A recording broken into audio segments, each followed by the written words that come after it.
كتير مننا يغفل عن الهدف العام من حياته وينشغل بأهداف أخرى تشغله، تشغل حياته، تشغل من يعول. ولكن في أوقات الفضائل دي أو في أوقات حتى الندم الطبيعي يستفيق ويلاقي نفسه أكثر نشاطا وهمة ويبتدي يقوم.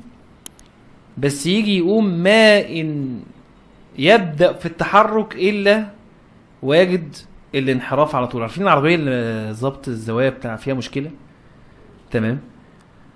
أو إن العربية اللي عجلة منفوخة، عجل كله منفوخ إلا العجلة مثلا إيه قدام يمين أو شمال، تمام؟ أو الاستبن غيره فبقت دي إطارها مش قد الباقي.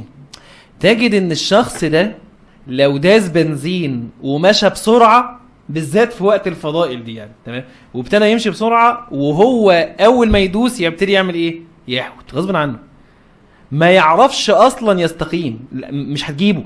في مشكلة، في مشكلة في البادي نفسه في مشكلة في الفيلم. يعني هو حتى لو عايز يمشي صح ما يعرفش يمشي صح، عنده مشكلة، عنده مشكلة في المكنة، في الآلة.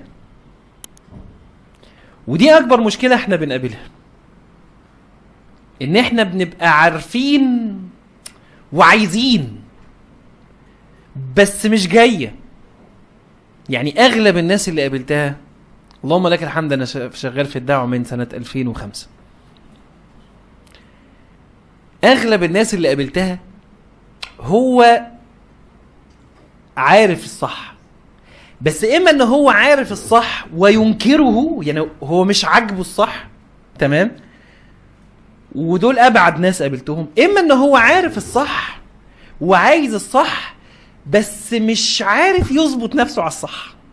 في حاجة غلط، تمام، في حاجة غلط فيا تقريبا يعني، او في الحتة اللي انا قاعد فيها. هو في حاجة انا حتى مش عارف هي فين، بس في حاجة